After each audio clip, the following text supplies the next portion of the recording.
Namo Ramana. A warm welcome to Sunday Satsang at Raman Kendra, Delhi. May I now request Narayanji to start the puja. Thank you, Narayanji. ओम अच्युताय नमः, ओम आनंदाय नमः, ओम गोविंदाय नमः। शुक्लां वरदं विष्णुं शशिवर्णं चतुर्भुजं प्रसन्नवदनं ध्यायेत् सर्वविघ्नोपशान्तये। अयं मुक्तसमुत्थतोऽधिगुण्वन्तो मान्दो प्रणन्तो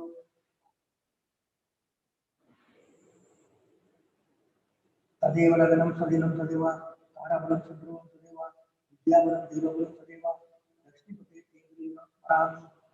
ओम भो ओम भुव ओम सुव ओम वः ओम धन ओम तप ओम सत्यम ओम तत्सुब्रह्मण्यं भर्गो देवस्य धियो यो न प्रचोदयात् ओम महाभूतं सप्तमोत्तरं नमोपात्र नमस्कार दुर्दशा द्वारा परमेश्वर पूज्यत्वं वैश्यमानस्य कर्मणा निर्विघ्नं प्रसादत्वं आदौ विघ्नेश्वर विधान कर्षये विद्या मेल कुरुति उपलब्ध संतगुरुदेवता विद्या दुर्गा जोड़ा दिवसं विष्णुनाथ दुर्गा वंश तारेमां देवी पुत्रं गुरुदासनं आगमार्थं तु देवानां कमलार्थं तु रक्षार्थं दारवं कराम्यादौ देवदेवानां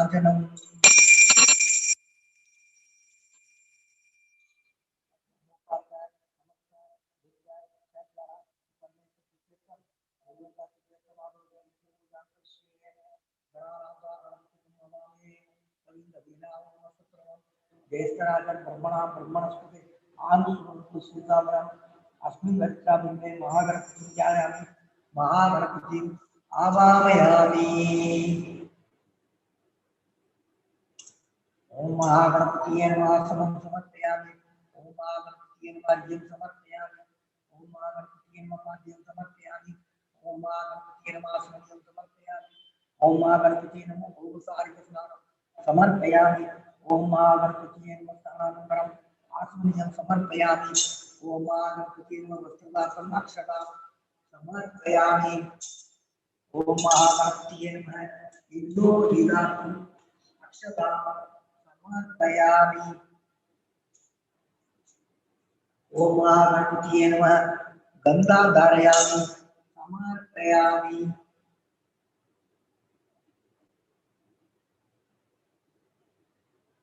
ओम महागणपतिये नमः गंधोपरि अक्षतां समर्पयामि। ओम महागणपतिये नमः अलंकरणार्थं अक्षतां समर्पयामि। ओम महागणपतिये नमः हरिद्रा कुंकुमं समर्पयामि।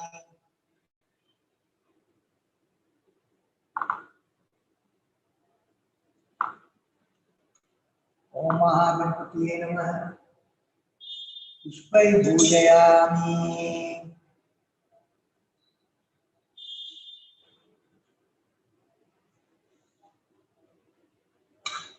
ओम सुमुखाय नमः, ओम एकदंताय नमः, ओम कपिलाय नमः, ओम गजगर्णकाय नमः, ओम लंबोदराय नमः, ओम दिगडाय नमः, ओम विघ्नराजाय नमः, ओम विनायकाय नमः, ओम धूमकेतवे नमः, ओम गणाध्यक्षाय नमः, ओम बालचंद्राय नमः, ओम गजाननाय नमः, ओम वक्रतुंडाय नमः, ओम सूर्यकर्णाय नमः, ओम हेरंबाय नमः, ओम स्कंदभूतवाय नमः, ओम सिद्धिविनायकरे नमः, ओम संकटमोक्षविनायकरे नमः, ओम आत्मकुलपने विनायकरे नमः, ओम महागणपतिये नमः।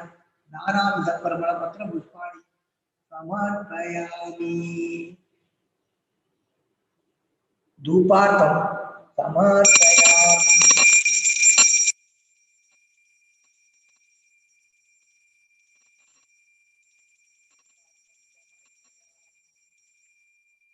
समर्पयामि।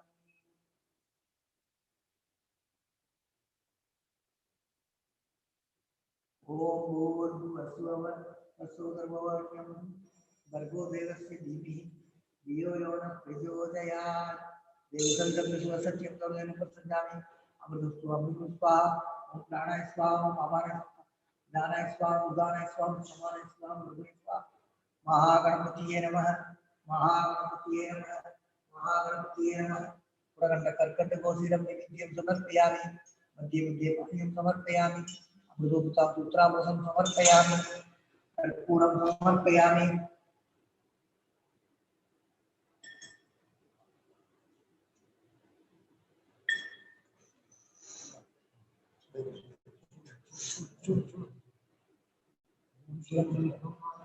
धीरे रहो।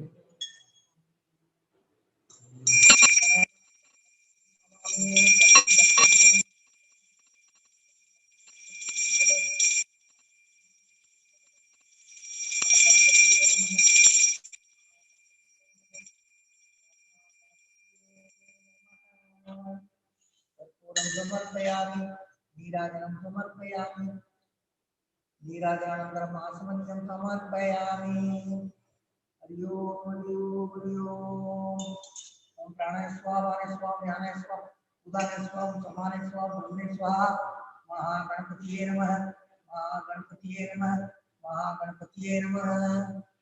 वक्रतुंड महाकाय सूर्यकोटिसमप्रभ निर्विघ्नं मे देव सर्वकार्येषु सर्वदा गणपतिप्रसादं शिरसा प्रणमामि। ओम ओम ओम स्व ओम ओम जन ओम सव ओम सत्यम ओम वसुदेवायं भर्गो देवस्य धीमहि धियो यो नः प्रचोदयात्। ओम ज्योतिर्समृद्धपुरस्सरो मम पार्थ समस्त दुर्गा क्षेत्रा परमेश्वर प्रीत्यर्थम सुमेशोपरि मूर्ते आद्य ब्रह्मण नित्य प्रार्थे त्रिवेदे वराह कल्पे वैवस्वत मन्वन्तरे अष्टाविंशतितमे कलियुगे प्रथमे मादे जम्बूद्वीपे भारतवर्षे वर्धघट्टे मेरु दक्षिणे पार्श्वे सदाब्दे अस्मिन् वर्तमाने व्यावाहिके नवदिनां तस्या संवत्सराणां मध्ये इलवनाम संवत्सरे उत्तरायणे ऋषिमन्तु मिथुन मासे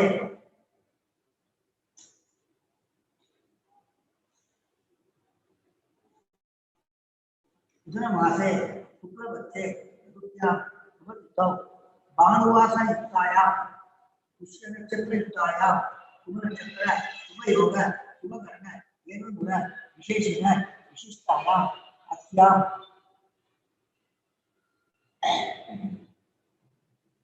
द्वितीय शुभतिथौ मम जन्मपत्नी वेदचरणमर्यं मध्ये संभावनां सर्वेषां भावानां सत्य अवमानार्थम् अस्माकं सत्कुर्माणं क्षेमसत्कर्य वीर्यविजय आयुरारोग्य ऐश्वर्याणाम् अभिवृद्ध्यर्थं समस्त मंगलाभ्यर्थं समस्त दुर्गोपशान्त्यर्थं रमणवर्षे प्रसादेन रमणवैराग्यसिद्ध्यर्थं रमणवर्षे पूजां करिष्ये तदङ्गं कलशं पूजां च करिष्ये।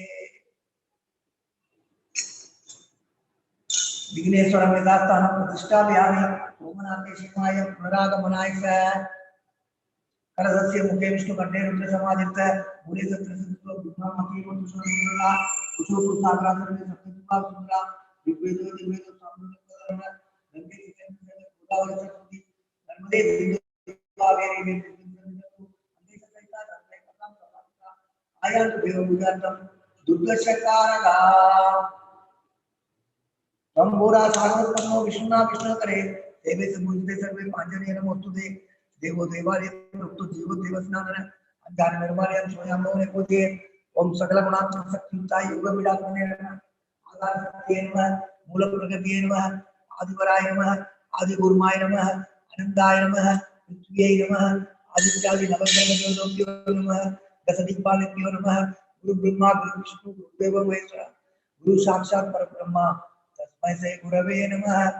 ओम अस्यसि प्राणप्रतिष्ठा मंत्रस्य ब्रह्मा विष्णु महेश्वर विशेषे सामधर्माणि संप्राप्ति सकल जगत सृष्टि समार्गाणि प्राणशक्ति परादेवता आम बीजम हरि शक्ति रोम किरणम प्राणप्रतिष्ठा विनियोग आम अंगुष्ठाभ्यां नमः हरि दंड विद्यां नमः रोम मध्यमाभ्यां नमः आमनाभ्याभ्यां नमः हरिवंशकाभ्यां नमः लोकनाथाभ्यां नमः आम हृदयाय नमः हरिं सत्से स्वाहा लोम शिगाय वसत आम कौसायम हरिं नेत्रदाय वसत लोम हस्तदाय पुरुवस्वरूपी दिग्बंध ध्यानम रक्ताम बोधिस्त बोधोलिस्त तरुणतोडकराचे पासम बोधंड विक्षुत्व मणिमणम पंचबाणा विप्राण संभवालं जनेन सुताप्तिरोधरक्या दिविवाला गौर्णा बहुदुरिप्राण संभवालं ओम आमरिक्लो रोमरीमाम अम्यम रम रम पम सम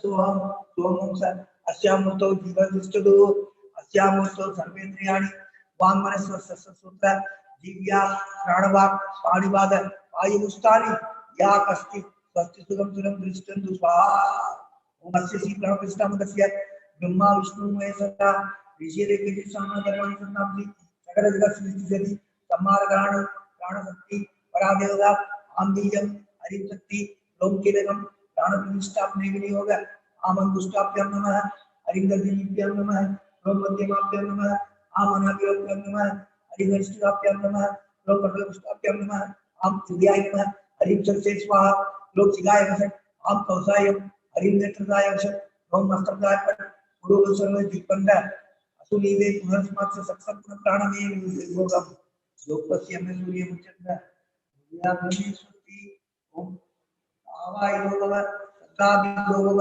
सन्निधो भव सन्निधो भव अवगुणिदो भव सुप्रदो भव सुप्रसन्नो भव सुमुखो भव वरदो भव प्रसिद्ध प्रसिद्ध स्वामी सर्वजगन्नाथ यावत् पूजावसानकं तावत् ध्रुवं प्रतिभावेन विद्येति सन्निधं कुरु। ओम नमो भगवते श्री कुशेलाय नमः नमो भगवते श्री कुबेराय नमः ओम नमो भगवते श्री कुशेलाय नमः नमो भगवते श्री कुबेराय नमः ओम नमो भगवते श्री कुशेलाय नमः नमो भगवते श्री कुबेराय नमः चतुर्मुखी मंत्र में पौल से परतरवा लक्ष्मी प्रदसीमान ईश्वरा भगवान स्तोत्रम श्री गुरुभ्यो नमः गुरु ब्रह्मा गुरु विष्णु गुरुदेव महेश्वरा गुरु साक्षात् परब्रह्म तस्मै श्री गुरवे नमः अपार सच्चिदुवारि दाशोर्य शोर्मिमात्रं भुवनं तमस्तं पुरायिदं तं ब्रह्मं गभीरं चिन्ताविरणं हृदि चिन्तयामि ओम महासेन महोसेन जाताय नमः ओम श्री रमणाय नमः ओम गुरवे नमः ओम अखंड संविदाकराय नमः ओम मौजसे नमः ओम कारणोद्भवाय नमः ओम जगद्पितावताराय नमः ओम श्री भूमिनाथास्तोचिताय नमः ओम पराशर कुलोतमसाय नमः ओम सुंदरातमकलाय नमः ओम कमनीय सुचारित्राय नमः ओम सयायंबा सयायवते नमः ओम शोणाकुल महोदीन मानसाय नमः ओम स्वर्णस्तकाय नमः ओम श्रीमद्वादशान महास्तरे रक्तविद्योदयाय नमः ओम महाशक्तिनिवादेन प्रमुक्ताय नमः ओम परमात्मविदे नमः ओम दिव्यराय नमः ओम पितृवदान्वेषणे नमः ओम इंदुमरिणा पितृविदे नमः ओम पितरादेस्त सोणसैव प्राप्ताय नमः ओम तपोवयाय नमः ओम उदासीनाय नमः ओम महायोगिने नमः ओम महोत्साहाय नमः ओम कुशाग्रत्ये नमः ओम शांत संकल्प संप्रभाय नमः ओम सुजुद्रुते नमः ओम सवित्रे नमः ओम स्थिराय नमः ओम तमस्सवेद सर्वंगाय नमः ओम उल्लांबुज विनोदिनाय नमः ओम चंद्रिका सुधा श्री मंडितानि मंडलाय नमः ओम सूदवाट्यां समासीनाय नमः ओम सूर्यदाकिल विक्रमाय नमः ओम वेद वेदांत तत्वज्ञाय नमः ओम त्रिपुत्रिणे नमः ओम त्रिगुणादिलाय नमः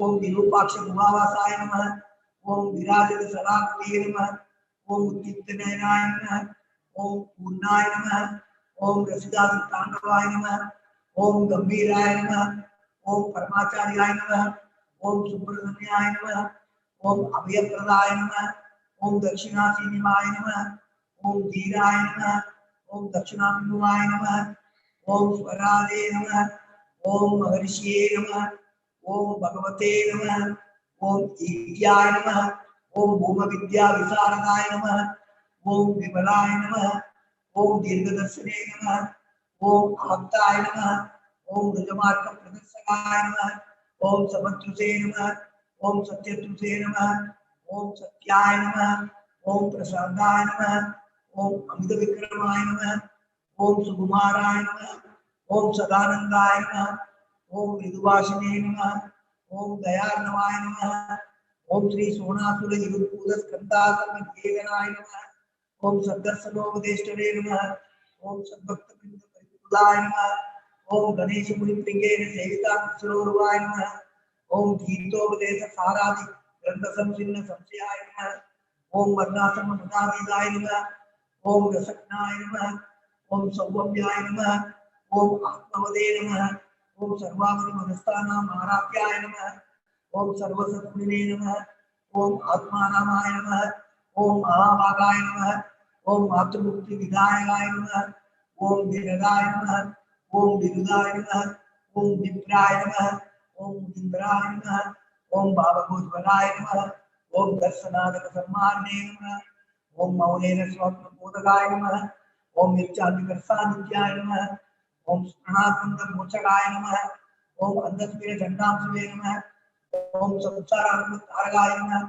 ओम सोनादिदेव ईश्वरे नमः, ओम आर्त विद्या प्रकाशकाय नमः, ओम अविच्युत निजप्रज्ञाय नमः, ओम नैसर्गिक महातपसे नमः, ओम कमंडलधराय नमः, ओम सुब्रतो विनोदनाय नमः, ओम भुवाय नमः, ओम दंडवाणीय नमः, ओम कृपापूर्णाय नमः, ओम पवरोग पिशक्राय नमः, ओम स्कंदाय नमः, ओम देवतमाय नमः, ओम अमर्त्याय नमः, ओम सेनानिये नमः, ओम पुरुषोत्तमाय नमः। ओम नमो भगवते श्री अरुणाचल श्री रमणाय नमः, ओम नमो भगवते श्री अरुणाचल श्री रमणाय नमः, ओम नमो भगवते श्री अरुणाचल श्री रमणाय नमः, ओम नमो भगवते श्री कार्तिकाय नमः, नमो भगवते श्री मुरुगाय नमः, नमो भगवते श्री वल्ली देवाय नमः, ओम नमो भगवते श्री सुब्रमण्याय नमः, ओम नमो भगवते श्री स्वामीनाथाय नमः, ओम नमो भगवते श्री दक्षिणामूर्तये नमः, ओम नमो भगवते श्री नटराजने नमः, नमो भगवते श्री भैरवरे नमः, ओम नमो भगवते श्री नंदी महेश्वराय नमः, ओम नमो भगवते श्री शिव पार्वतीये नमः। हरि ओम हरि ओम हरि ओम हरि ओम हरि ओम हरि ओम हरि ओम हरि ओम हरि ओम। Let us all recite Bhagwan's Upadesa Song. कर्तुराज्ञया प्रापदे फलं कर्म जिम्बरं कर्म तज्जडं कृतिमहतदो पदनकारणं फलमशाश्वतं पदनिरोधकम् ईश्वरात्मिकं निश्चयाकृतं सिद्धशोधकं मुक्तिसाधकम् कायवामन कार्यमुद्गमं पूजनं जग श्रीधनं रमा जगत ईश्वरी युक्तसेवनम् अष्टमूर्तिभृत् देवपूजनम् उज्जमर्षवा दुज्जमण्डल सिद्धजं जप ज्ञानमुद्गमम् आद्यधारया श्लोकशासनं सरलचिन्तनं विरलधवरं वेदभावना सौवमित्यसौ भावनादिता भावनीमता भावशून्यसत् भावसुस्तुति भावनापरा भक्तिरुद्धमा तिरुस्थले मन स्वस्थता क्रिया भक्ति योग बोधाचनिश्चितम् वायुरोदना दीयते मन जालभक्षिव बोधसाधनम् सिद्धवायव सिद्ध्रियायुधा सागयोर्वैः शक्तिमूलगा लय विनाशने उभयरोदने लयकदं पुनः भवति नो मृदं प्राणवन्दना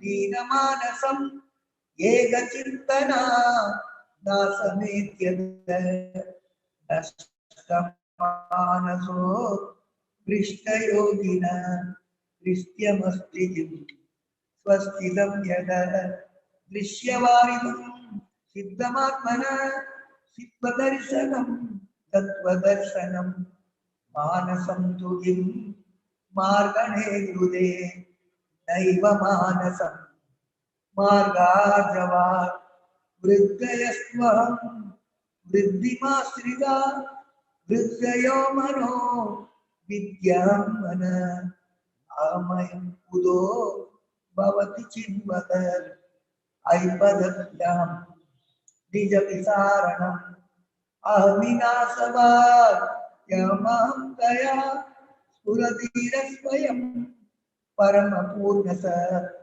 इदमहं वदा अभिज्ञमन्वा अहमिलीनके अत्यल्लसत्तया विघ्नयेन्द्रिय प्राणदीगम नामसेकस गज्जडं सस सत्ववासिका चित्ववेदरा सद्दया हिचि सिद्धयायहम् ईसजीवयो देशदीपिता सस्वभावतो वस्तु केवलं देशानद स्वात्मदर्शनम् ईशदर्शनम् स्वात्मरूपत आत्मसंस्थितिः स्वात्मदर्शनम् आत्मनिर्भया आत्मनिष्ठदा ज्ञानवर्जिता अज्ञानहीनची ज्ञानमस्ति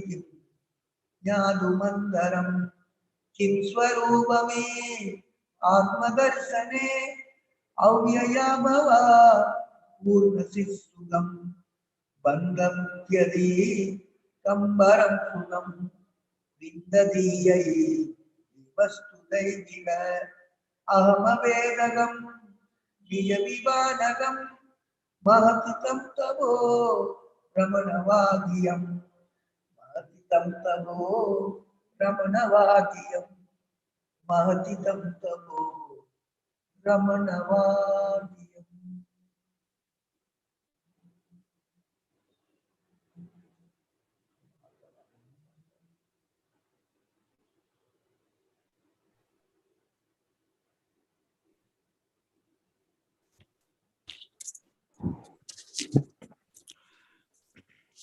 Om Bhagavate Shri Ramana.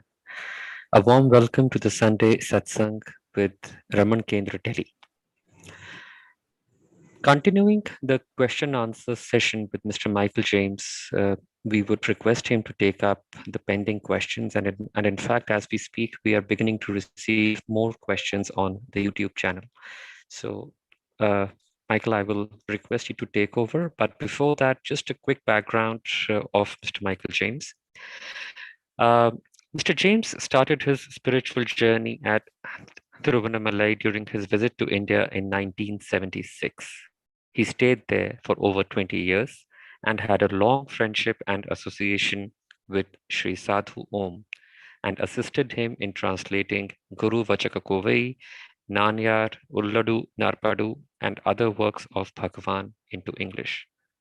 He is now based in London, where he regularly discusses Bhagavan's teachings with fellow devotees via email and Zoom.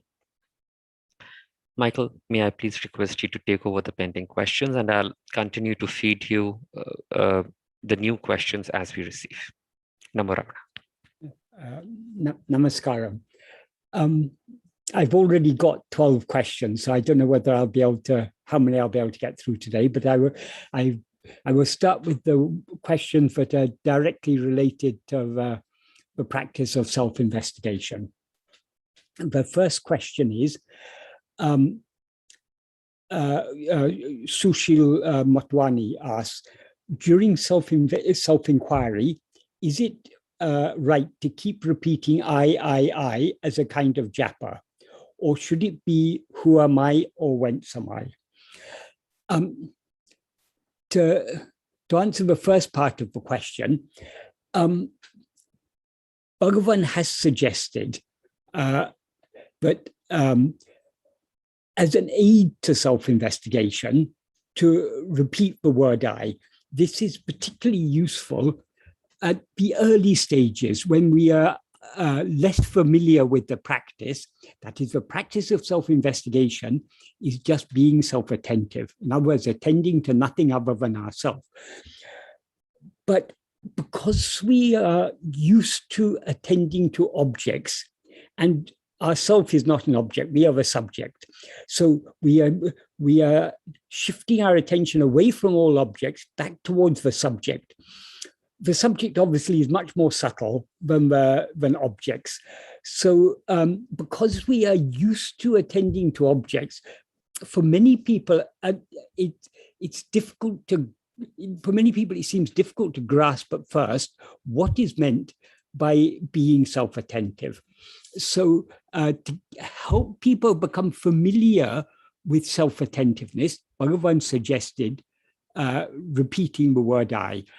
One place where he suggests this is in the 5th paragraph of Nana.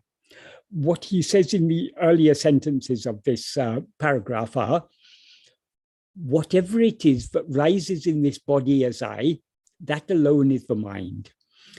Why he says it rises in the body as I is whenever we rise as ego, we always experience ourselves as if we were a body. So since we experience this body as I, we feel ourselves to be confined within the limits of this body. So we are inside this body, not outside. We're something in the body, not outside. So that's why Bhagavan says, whatever it is that rises in this body as I, that alone is the mind. That means that I that rises and identifies itself with this body, that is mind. And then in the next sentence, he says, if one investigates in what place the thought called I appears in the body, one will come to know that it is in the heart. This sentence is often misunderstood by people because Bhagavan says, in what place the thought called I first appears in the body. People take it to mean we're looking for a place in the body. That is not the idea. But I rises in the body. From where does it rise? The body appears only after I rises. As Bhagavan says later in the same paragraph, he says, only after the first thought called I rises do other thoughts rise. The body is just a thought. So the body appears only after we rise as I. So that is why he has said that the I rises in the body is as soon as I rises, as soon as we rise as ego, we project the body and feel ourselves to be confined within that body. So we are not looking for a place in the body. Bhagavan often uses the word place in a metaphorical sense.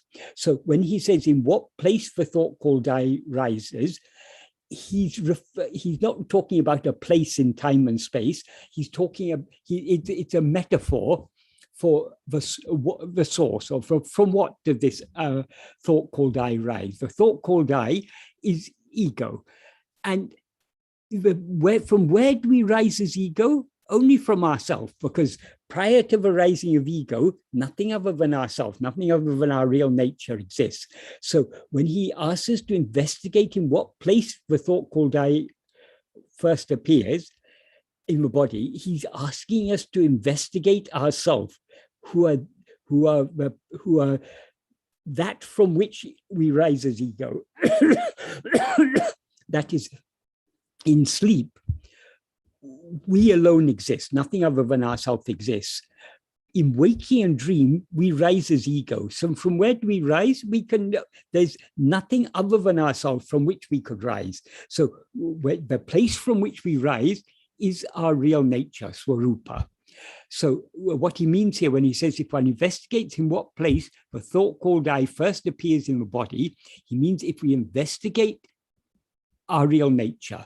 In other words, if we investigate that fundamental awareness I am, which is the source from which we rise as ego, I am this or I am that,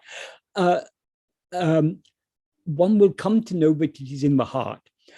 Here, when Bhagavan uses the term heart, he's not talking about a place in the body. Heart means the center. The center means what we actually are. That is, I am is the heart. There is no heart other than I am. For people with strongly outward going minds who are not able to understand subtleties, when such people asked him where in the body is heart, as a concession to their limited understanding and their outward looking view, Bhagavan said, in relation to the body, heart is 2 digits to the right from the center of the chest. That is, when we refer to ourselves, we point, where do we point? We don't point at our head or at our feet, we point at our chest, because that is the point in the body that we feel to be the center of ourselves. But that is obviously only in relation to the body. That is not what Bhagavan is talking about here. When he talks about heart here, and in most places, he means the source, the center of everything, which is the source from which we arose. And that is clear from the next sentence, in which he says, that alone is the birthplace of the mind. The birthplace, again, that's an idiomatic way of saying the source.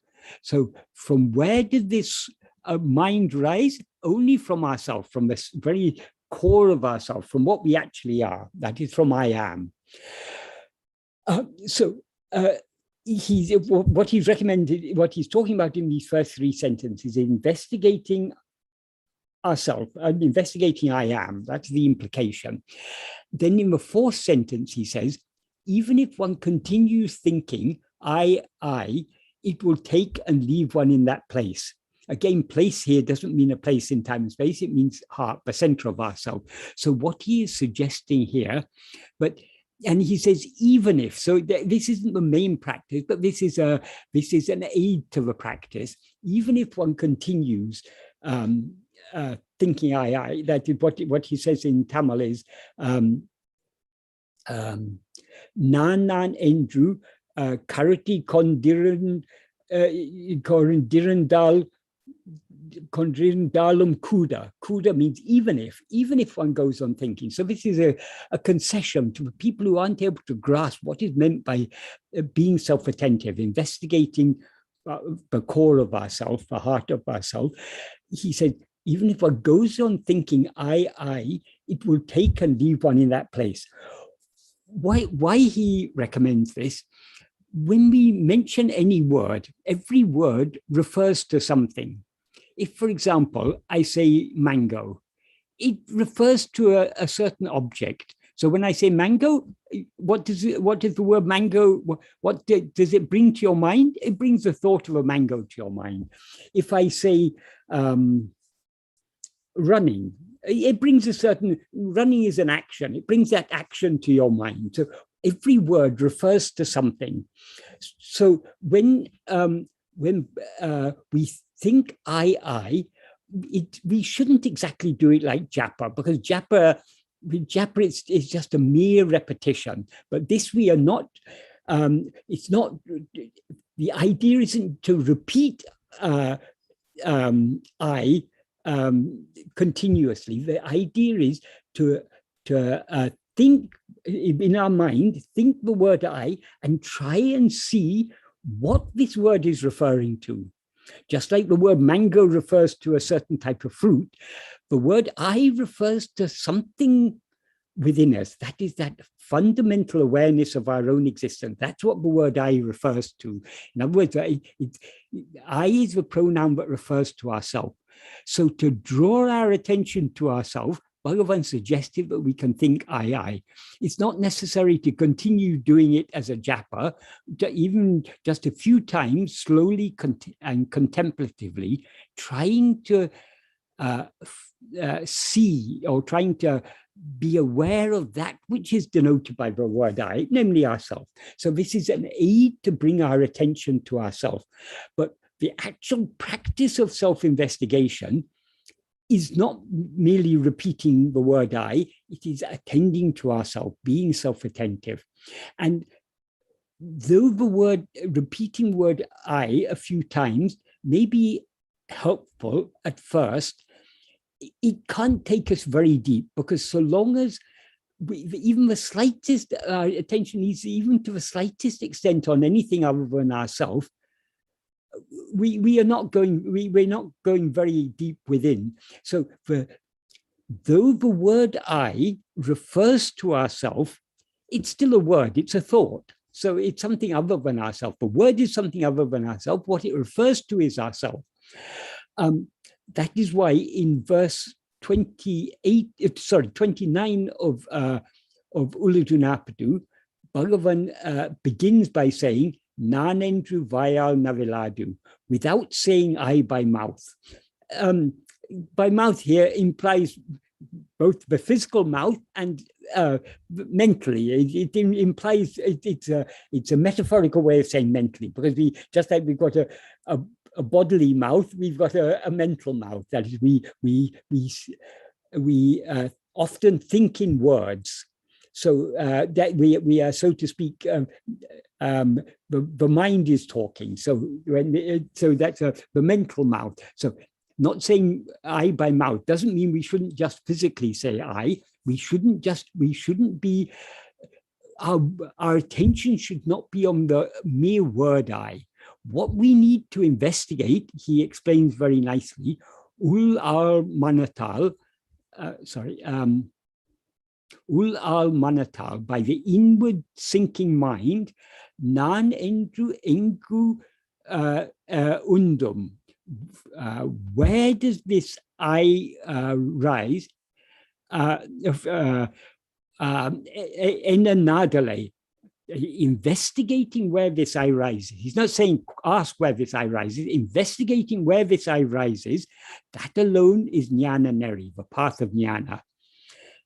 Except this, thinking I'm not this, I am that, is an aid, but is it vichara? No, the implication is it's not vichara. Vichara means attending only to ourselves, not even thinking I, let alone thinking I'm not this or I'm not that. We're not to think anything. We are to attend only to ourselves. That is, so as I say, this repeating the word I a few times can be a help to draw our attention to ourselves, but we shouldn't continue for a long period doing it like a japa, or it becomes mechanical. We repeat the word I only to draw our attention back to ourselves, because self-inquiry or self-investigation, atma-vichara, is nothing but attending to ourselves. This repeating the word I is only an aid to draw our attention back to ourselves. So that's the first part of the question, whether we should go keep repeating I. Yes, we can repeat I a few times, but we shouldn't keep on doing it for a long time. That's not that'll be missing the point. And then the next part of the question is, or should it be who am I or whence am I? Bhagavan never asked us to ask the questions, who am I or whence am I? In some books, it is recorded as if he said ask, but actually what Bhagavan said in Tamil is, for example, in Nana, he doesn't say ask who am I, he says investigate. He uses the verb vichari, which means to investigate. So we have to investigate what we are, or whence am I means from where we are. From where do we rise? As I said, ego is the false awareness, I am this body. From where does that false awareness rise? Only from the real awareness, I am. So when Bhagavan, though Bhagavan expressed his teachings in terms of these questions, it's not actually meant as a question. It's meant as what we should be investigating. We should be investigating who we are or from where we arise. So these terms, who am I and whence am I, these are pointers. Bhagavan is pointing our attention back at ourselves. So what we are to attend to is only ourselves. In English, when we say, when we ask the question, who am I, we usually put the interrogative pronoun first, who first, and the I last. In Tamil, it generally says the other way around. Nana, I am who. So that is, it's giving Bhagavan's focus is what Bhagavan wants us to focus on is I. Likewise with Wensamai, in Tamil that would be Nan Engilirindu. I am from where? So it's the I that is what we need to attend to, not to the word I, but to that which the word I refers to, in other words, ourselves. So our aim when we're investigating ourselves is just to be self-attentive. This leads on to the next question asked by Anita Katru. How do we concentrate on self? And how to control drafts of mind?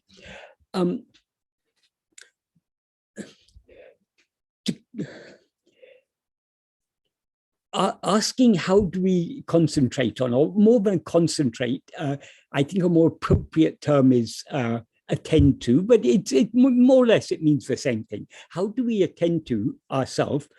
That asking that question is like asking, how do I look at the computer screen? You look at the computer screen by looking at the computer screen. That is, well, when we say look at the computer screen, those words are self-explanatory. There's no further explanation is needed. Likewise, when it is said, attend to yourself or investigate yourself or observe yourself or see yourself or concentrate on yourself, that simply means our attention has to be turned away from all other things and focused only on ourselves.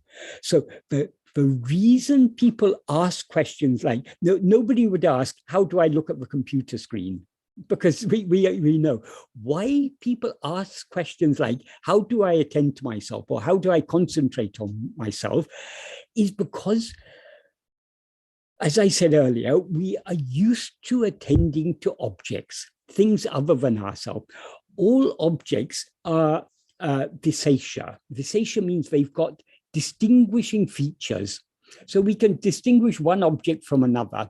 We can distinguish, for example, a computer from the table on which it's sitting, because we know these features. When we see these features, this is a computer. When we see other features, something with 4 legs and made of wood, that's a table. So we distinguish one object from another by its features. And this applies not only to physical objects, also to mental objects.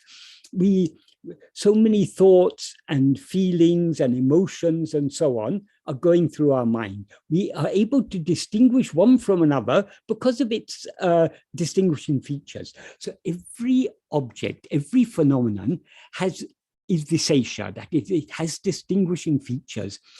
Whereas the subject is, as Bhagavan says in verse 25 of Ulugnath, the subject means ego, the one, that which is aware of all other things. Ego, Bhagavan describes as a formless phantom. Being a formless phantom, formless means it has no distinguishing features. But so we are not looking for an object, we're not looking for something, we are looking for that which is aware of all things. That is ourself. Though we have no distinguishing features, we are clearly aware of ourselves, because in order to be aware of anything else, who is aware of it? I am. So all phenomena, all objects appear only to a subject. So as the subject, as ego, we're aware both of ourselves and of other things. So though we are not an object, we are clearly aware of ourselves. There is never a moment when we are not aware of ourselves. That is why we keep on referring to ourselves as I. Now because of our fundamental awareness, I am, is mixed and conflated with adjuncts, we mistake ourselves to be this body. So we refer to this body as I am sitting. And we refer to mind also as I am thinking. But underlying that our awareness of this body and our awareness of this mind is a deeper awareness of our mere existence, I am. whether this body and mind appear or don't appear, we're always aware I am. Even in sleep, though we're not aware of anything else in sleep, but we are aware of our mere existence there. When we wake up, we know I slept very happily. How are we able to know that we slept happily? And we're also able to know something about sleep, not much, but we can at least say, I wasn't aware of anything. I didn't have any dreams. So even that negative description, we're able to describe sleep as a state devoid of awareness of anything else because we were aware in sleep. So in sleep, we're aware only of our own existence. In waking and dream, we're aware of ourself, our own existence, and we're aware of other things. So now we need to withdraw our attention from all other things and fix it only on ourselves, on that which is denoted by the word I. What the word I actually refers to is just that awareness. Awareness of our own existence. That is what we are to attend to.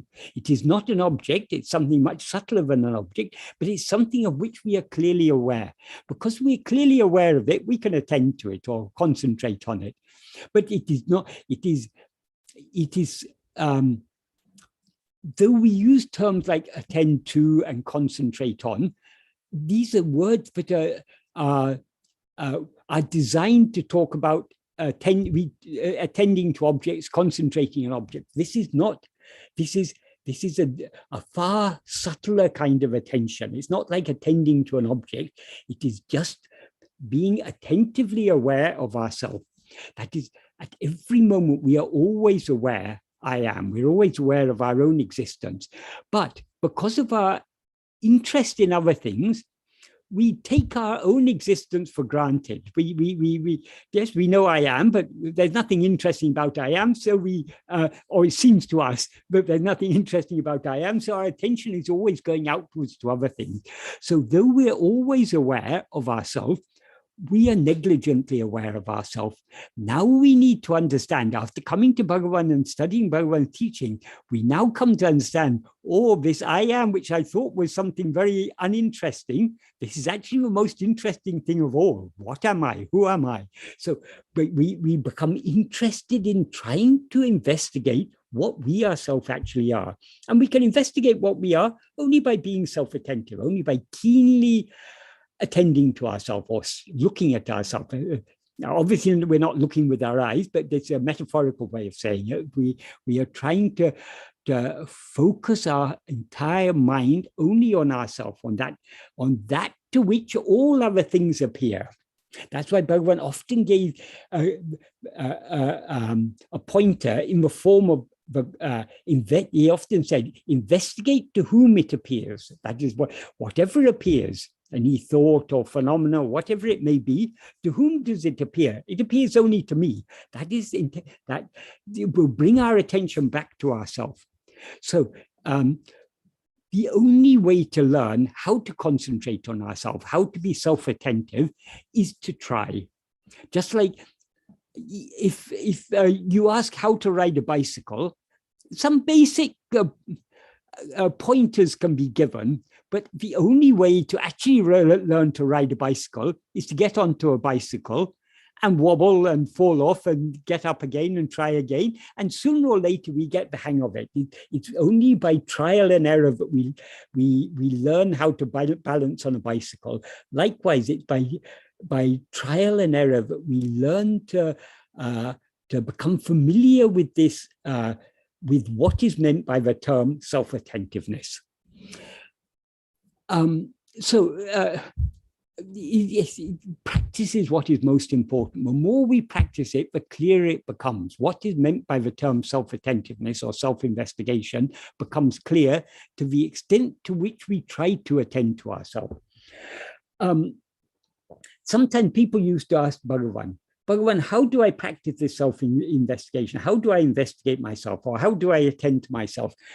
Bhagavan said, if the way were objective, it could be explained objectively, but this is not objective. So it cannot be explained objectively, but do you need to know to be shown the way inside your own home? We each have to find our own way into our own home. Our own home here means our own heart. We have to investigate and find the way inside. It becomes clear to the extent that Bhagavan has given us many very nice pointers. If we think deeply about what it, in fact, all his teachings are pointing only at this. So if we think deeply about his teachings and try to apply in practice, it will become clear to us. That's the first part of the question. The second part of the question is how to control drafts of mind. I'm not absolutely sure what is meant here by drafts of the mind, but I assume it means the outward going flow of the mind. Our real nature is to be as we actually are. But when we rise as ego or mind, we assume a nature that is contrary to our own nature. That is the nature of going outwards. The very nature of ego or mind is to be always grasping things other than itself. As Bhagavan says in verse 25 of Uludunaptu, ego is a formless phantom. That it's got no form of its own, so it's formless, and it's a phantom because it's got no substance of its own. It borrows its substance from Sat-Chit, so it's aware of itself as I am. That is, the ego seems to exist and seems to be aware, but it's borrowed that existence and awareness from Sat-Chit, from our fundamental awareness I am. It also seems to be a form, because it borrows the form of a body as itself. So, but ego itself is a formless phantom. So how does this formless phantom seem to exist? He explains in the earlier part of this verse, grasping form, it comes into existence. Grasping form, it stands. Grasping and feeding on forms, it flourishes abundantly. Leaving form, it grasps form. So the very nature of ego is always to be grasping form. Since ego is formless, all forms are things other than itself. So what Bhagavan implies there, as soon as we rise as ego, our nature as ego is to be always grasping things other than ourselves. So the mind has the mind or ego has a very strong inclination to go outwards to grasp other things. If we don't grasp other things, ego cannot stand without grasping things other than itself. So for its very survival, it continues trying to grasp other things. So we have very strong inclinations to grasp things other than ourselves. Those inclinations to grasp things other than ourselves are what are called Vishaya Vasanas. Vishaya means object or phenomena. So it's what Bhagavan refers to in that verse as form. That all forms are Vishayas and all Vishayas are forms of one kind or another. They're all things that have distinguishing features. So Vishayas are objects or phenomena. Vasana means an inclination. We are inclined to attend to things other than ourselves. We're inclined to experience and enjoy things other than ourselves. That is the general inclination of the mind. So I think that's maybe what is meant here by drafts of the mind, that we have strong inclination to go outwards. How to control that? That is, as Bhagavan says in the 9th paragraph of Nana, the 10th paragraph, these Vishaya Vasanas, he says, Tondru Totu Varukindra, they come from time immemorial. That is from the very beginning of time. That is, as soon as we rise as ego, we have this inclination to go outwards. So it is the nature of ego to have Vishaya Vasanas. And the more we allow ourselves to be swayed by our Vishaya Vasanas, the stronger they become. So now we have been cultivating these Vishaya Vasanas since we first rose as ego, whenever that was. So through crores of Janmas, through hundreds of millions of lives, we have been allowing ourselves to be swayed by our Vishaya Vasanas, to attend to one thing or another and to experience it and to act accordingly. So this is, now we need to change this outward going nature of ego to our real nature, which is just not going outwards, but just being as we are. So we change this direction of our mind by practice, by persistent practice of self-attentiveness. That is, at every moment we have a choice. That is, our Vishaya Vasanas are always tending to draw our mind outwards. But we have a choice. Do we allow ourselves to be swayed by these inclinations, these vasanas, or do we cling firmly to self-attentiveness? If we hold on to I am, we are thereby not allowing ourselves to be swayed by our Vishaya Vasanas. And by holding on to I am, we are cultivating and strengthening what Bhagavan often referred to as Sat Vasana. That Sat means being or existence. So the inclination or the love just to know and to be what we actually are, that is what is called Sat Vasana. That is also what is alternatively called Swatma Bhakti, love for our own real nature, love for our own self. So the more we try to be self-attentive, the more we are thereby strengthening our Satvasana and weakening our Vishaya Vasanas. So it's not so much a matter of controlling the Vishaya Vasanas, it's a matter of not allowing ourselves to be controlled by them. That is, when we allow ourselves to be swayed by our Vishaya Vasanas, they never actually have control over us. It's because we yield ourselves to them that they seem to have control over us. But the vasanas seem to be very strong, but from where do they derive their strength? They don't derive their strength from anything outside ourselves. They derive their strength only from us. Because whose inclinations are they? It's our inclinations, our liking, our taste to go outwards. So we can avoid being, we can weaken those outward going inclinations by clinging firmly to self-attentiveness and thereby not allowing ourselves to be swayed by them. To the extent that we allow ourselves to be swayed by them, to that extent we continue to nourish and sustain them. So we can weaken Vishaya Vasanas by other means, by bhakti and so on, but these are roundabout ways. The most direct way is this simple path of self-investigation and self-surrender that Bhagavan has taught us. In other words, just clinging to I am. The more we cling to I am, the more we're strengthening our Satvasana and weakening our Vishaya Vasana. In other words, we're cultivating bhakti, which is the Satvasana, and we're also cultivating vairagya, which is the vairagya is the freedom from the inclination to go outward, the freedom from desire, the freedom from the Vishaya Vasanas. So to the extent to which we weaken the Vishaya Vasanas by holding on to I am, we are cultivating both bhakti and vairagya. And bhakti and vairagya are essential, because without bhakti and vairagya, we will never surrender ourselves. We'll never, because in order to surrender ourselves, we need to let go of everything, including this, everything that we take ourselves to be, everything other than I am, we need to let go of. So we will be willing to do that only to the extent that we have love to turn within and freedom from desire to go, any desire to go outwards. The next question is asked by Narasingha Maruvada. What he asks is it true that the questions arise due to Vishaya Vasanas? If someone is doing Atma-vichara, the questions cease to arise. Is it? Yes, all questions arise due to Vishaya Vasanas. All, that is,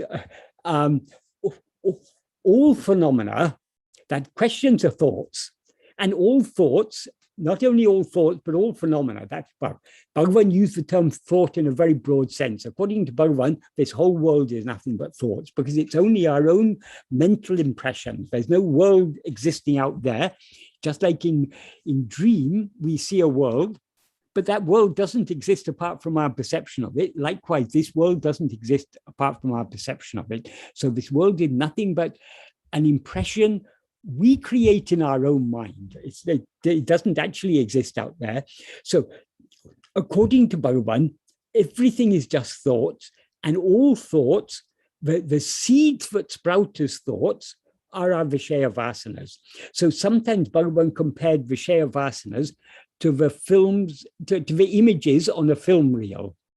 Those images on the film reel are projected on the screen. Everything that is seen on the screen is nothing but a projection of those small images on that celluloid film reel. Likewise, all phenomena, all thoughts are nothing but a projection of our Vishaya Vasanas. In other words, all Vishayas, all objects or phenomena are a projection of Vishaya Vasanas. Why do all these things appear? Because we're inclined to attend to them, that we have that vasana to experience these things, so they appear, because they're our own mental creation. So just like everything else, yes, questions arise due to Vishaya Vasanas, but there are certain questions that arise not due to Vishaya Vasanas, but due to Sat Vasana. Questions such as, who am I? What is real? From where do I rise? These questions are, why these questions arise in our mind? Because we are slowly losing interest in the Vishayas and taking interest in Sat, in what actually exists. What actually exists is only ourself, I am. But insofar as even the thought, who am I, or whence am I, or what is real, even so far as these are thoughts, they are in that sense, that is the words are a projection of our Vishaya Vasanas, but the interest that underlies are asking such questions is the Sat Vasana. And then the next question, that was the first half of Narasingha's question. The second part was, if someone is doing Atma Vichara, the questions cease to arise, is it? Yes. If to the extent that we are attending to ourselves, we are thereby not giving room to rising of any other thoughts. So since questions are all thoughts, to the extent to which we are attending to ourselves, we are not giving room to the rising of thoughts. That is, all thoughts, including questions, arise only to the extent to which we attend to them. That is, the inclination to think those thoughts may be rising, but only if we allow ourselves to be swayed by those inclinations. In other words, those vasanas, does it actually take the form of a thought? Once it takes the form of a thought, that means we let go of self-attentiveness. So we need to return our attention back to ourselves. So to the extent to which we are attending to ourselves, to that extent we are not attending to other things. To the extent to which we're not attending to other things, there's no scope for questions to arise. But in practice, when we are trying to be self-attentive, until the last moment, until we are willing to surrender ourselves completely, we don't turn a full 180 degrees to attend to ourselves. We attend to ourselves partially while still holding on to at least a lingering awareness of other things. So even during that state of partial self-attentiveness, questions may still arise to some extent, but to the extent to which we are self-attentive, to that extent they will not arise. The next question is asked by Krishna. As we turn our attention within, can we imagine Ramana's beautiful smiling face in our heart in order to feel love towards the self? We need to understand what Bhagavan means by within, when he talks about turning within. All phenomena, all thoughts, everything other than I is external to us. So even the form of Bhagavan is something external to us. So even if we have a mental image of Bhagavan's smiling face, our attention isn't turned within, it's still turned outwards towards something other than ourselves. So remembering Bhagavan's smiling face should prompt us to turn our attention within, to attend to ourselves, because when we see Bhagavan's face, we see his eyes. What is Bhagavan's face telling us? It is telling us, see yourself. Because what is it that has appeared in the form of Bhagavan? It is only our own real nature. But because we are suffering in this world in this samsara by attending to things other than ourselves, it's necessary for our own self to appear outwardly in the form of Bhagavan in order to tell us to turn within. So when we look at Bhagavan's face, we cannot but be reminded of what Bhagavan, for 54 years, Bhagavan was teaching one thing and one thing alone: see yourself, attend to yourself. So as soon as we, in our mind's eye, we have a mental image of Bhagavan's smiling face, his smiling face should remind us to turn our attention back towards ourselves. The more we love Bhagavan, the more we will love to put his teachings into practice. So the Guru Bhakti, the love for the outward form of the Guru, enkindles Swatma Bhakti, love towards ourselves. So by all means, remember Bhagavan's teachings, remember Bhagavan's teachings, obviously, but remember his beautiful smiling face before, when we start to practice, but that his beautiful smiling face should remind us to turn back within. To whom did this beautiful smiling face appear? To me. Who am I? That is the direction in which Bhagavan isn't asking us to ask those questions. Those questions are pointing out to us the direction in which our attention should turn, away from all phenomena, even from the smiling face of Bhagavan, back towards the one to whom all these appear. So Bhagavan's face has that power to turn our attention back to ourselves. So we should yield to that. We should yield to that that power that his face has to turn our attention back to ourselves. That is, when we look at Bhagavan's eyes, what are they saying to us? They are saying, see yourself. I am that which is shiny in you as I. So I hope that answers that question adequately. The next question is asked by Germana. Is the great ecstasy given by the love for Bhagavan purifying? Or should we ask to whom it is happening in order to go back to our Atma-vichara? Love for Bhagavan is certainly purifying. That love may create ecstasy, but we shouldn't be content with any ecstasy other than that infinite happiness that we really are. So any ecstasy that is, so long as that ecstasy is something that comes and goes, appears and disappears, that is something other than ourself. That the happiness we experience in that state of ecstasy is coming only from within. But so long as we experience as something appearing and disappearing, we are not experiencing ourselves as we actually are. So if we experience a great ecstasy, yes, we should investigate to whom it appears and turn our attention. We need to go deeper and deeper and deeper within. That is, however deep we go, until we lose ourselves completely, we need to go on going deeper and deeper. So we need to persevere in this practice of self-investigation. Otherwise, if we have ecstatic experiences, it's very attractive. But that's a subtle type of vishaya. It's something other than ourself. It's got some distinguishing features. So it is not ourself. What we actually are is nirvisesha, devoid of any distinguishing features. So states of ecstasy, it's a state of with distinguishing features. That state of ecstasy is different, is distinguished from the normal state of our mind. So it's another state of mind. So we shouldn't be dwelling on that.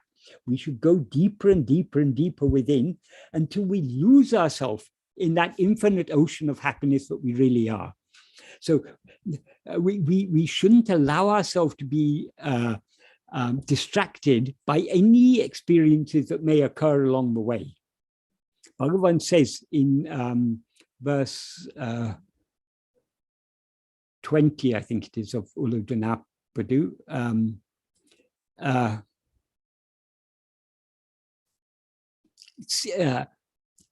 even seeing God, supposing God appears before us, or Bhagavan appears before us, even that, Bhagavan said, is seeing only a mental image. That is what he says in the first sentence of verse 20 of Uludanapadu, Karnam Tanne Vittu, leaving oneself who sees, Tan Kadvale Karnal, Karnam Manamaya Martin Kakshi. That is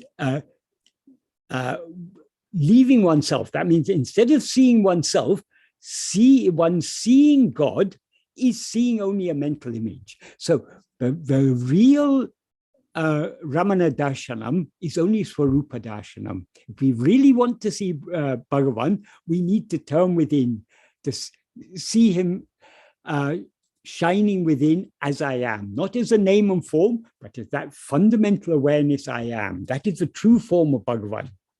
That's what Bhagavan sang in that when he was asked who he is. He sang Ariyati Tara Jivara Dahavari Jaguhayil Arivai Rami Paramatmana Arunachala Ramanan. That is, Arunachala Ramana is that supreme, that Paramatma, that supreme self, but it's always existing blissfully, Rami, existing blissfully, Arivai, as awareness, in the cave of in the cave of the heart lotus of all living beings, of all the diverse living beings, beginning with Hari. So Bhagavan is that which is always shining in our heart as I. So if we truly love Bhagavan, we should try to turn our attention more and more within. We shouldn't allow ourselves to be distracted by any feelings of ecstasy that may arise. Whatever arises, it is arisen and it's going to subside. We are looking for that. What we are investigating, when we're practicing self-investigation, we are trying to hold on to that which never appears or disappears. In other words, that fundamental awareness I am, that alone is real. Anything that appears or disappears is not real. It cannot be real because, as Bhagavan said, what exists at one time and not at another time doesn't actually exist, even when it seems to exist. So even the great ecstasy, great states of ecstasy we may experience, it is not real. What is real is only I am. So we should, when any experience appears, to whom does it appear? To me. We should turn our attention back to ourselves. But that question, the wording of that question was, is the great ecstasy given by the love for Bhagavan purifying? The love for Bhagavan is certainly purifying. The ecstasy, if it kindles more love, yes, to that extent it can contribute to a purification of the mind, but we shouldn't dwell on that ecstasy. We should turn our attention back to ourselves, the one to whom the ecstasy has arisen. So those were the 5 questions I was asked on Atmavichara. The next question is one on surrender. Harish Subramaniam asked, surrendering our will to Bhagavan's sounds difficult. How do we do it, especially when in the grip of strong emotions?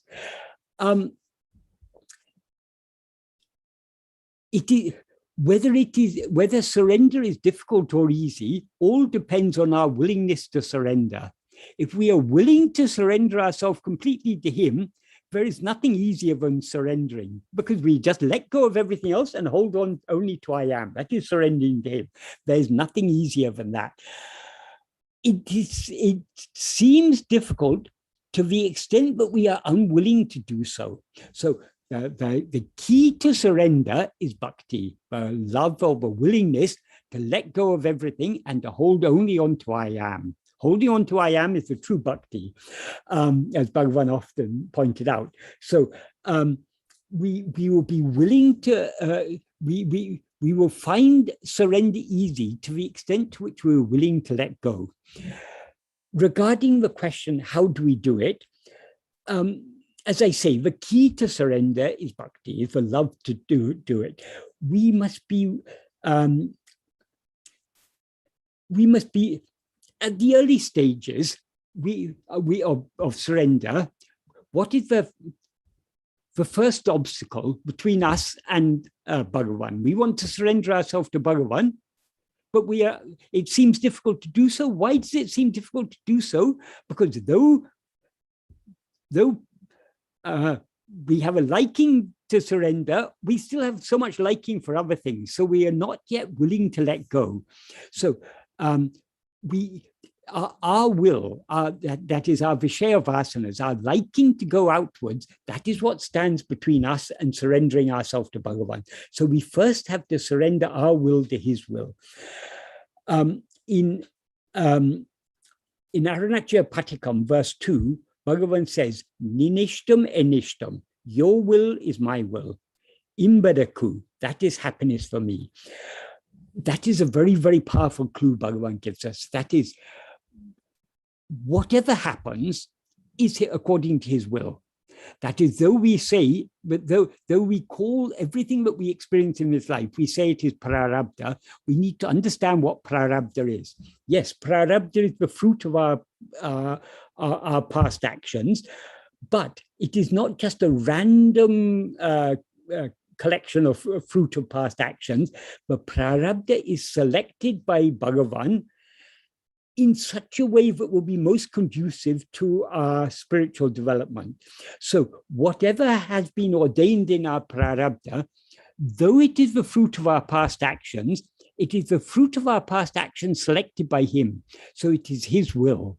That is, over crores of janmas, we have accumulated an immeasurable quantity of fruits of actions. In each lifetime, we can experience only a small fraction of those fruit. So the sanchita, the store of all the fruits that we haven't yet experienced, is a huge, it's a huge pile. The word sanchita means a heap or a pile. So it is a vast mountain of fruit Bhagavan has available to select from. So he selects those fruit that will be most favorable to our development in this lifetime. So whatever happens in our life is his will. That is, nothing can happen without his knowledge and without his consent. It happened because he has allotted this for us to experience. So we should be willing to accept whatever happens is his will, and we shouldn't want anything more than that, because what he is, whatever we are to experience according to prarabdha, that is his will. Whatever we are not to experience, that is also his will. So if we have to surrender our will to his, that is, we have to give up all our likes, dislikes, desires, attachments, and accept whatever happens. Sometimes in prarabdha, we all experience some pleasant things and some unpleasant things. Sometimes we experience very unpleasant things, but even the most unpleasant things, we need to be willing to accept as his will. And if we take it as his will, because we know he's all loving, we will take happiness, we will happily accept even the most unpleasant things, because that's his will. So this is how we surrender our will to his will. So we have to slowly wean our mind off its likes, dislikes, and so on. We cannot all of a sudden give up our likes and dislikes, but we can weaken them. The most effective way to weaken our likes, dislikes, desires, and attachment is we can weaken them only by reducing the strength of the seeds that give rise to them. The seeds that give rise to them are our Vishaya Vasanas. And the most effective way to weaken the Vishaya Vasanas is by the simple practice of self-attentiveness. The more we cling to self-attentiveness, the more we are thereby not allowing ourselves to be swayed by our Vishaya vasanas, so they become weaker. So that is the most effective way to surrender our will to Bhagavan. So the deeper we go in this practice of self-investigation, the easier it will be for us to surrender our will to Bhagavan. So when people ask how to surrender, it's a bit, that is, if we understand what surrender is, we will understand how to do it. That is, where surrender means letting go of everything, accepting everything as Bhagavan's will. And eventually, we are not only surrendering our will, we need to surrender ourselves, because so long as we remain separate, so long as we rise as ego to a greater or lesser extent, we will have Vishaya vasanas, and those Vishaya vasanas will give rise to likes, dislikes, desires, and so on. So in order to achieve vasanakshaya, the complete destruction of all vasanas, we need to attain manonasa, destruction of the mind, the destruction of ego. Only by eradication of ego can we eradicate all vasanas, because ego is the root. So long as the root remains, if you cut down a tree and leave the root, it will again start sprouting, because the life is there in the root. That is the source of that big vast tree has grown up. It's all grown up from the root. Everything comes from the root. So this vast tree of samsara, the root of this vast tree of samsara is only this ego. So in order to free ourselves from samsara and all our likes and dislikes that come along with it, we need to eradicate the root of it, which is ego. So that is, when we rise as ego, our nature is to have Vishaya vasanas. Now, Vishaya vasanas gives rise to this vast tree of samsara and countless births and deaths and so on, which are just an endless series of dreams. So to put an end to all this, we need to cut the root. But in order to cut the root, we need to be willing to do so. So we need to be willing to surrender all our likes, dislikes, and so on, and to cultivate that love just to know and to be what we actually are. That is how we surrender. So if we're truly following either the path of self-surrender or the path of self-investigation, we will find we're actually one and the same path.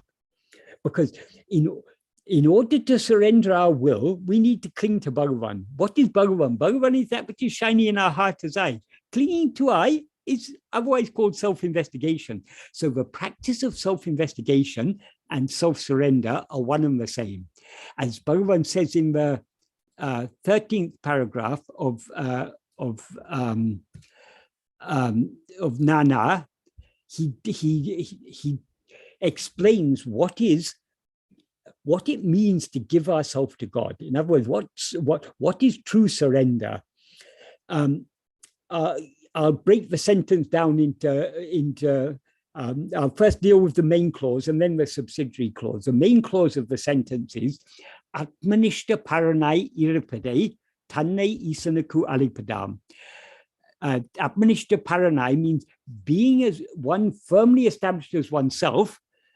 That alone is giving oneself to God.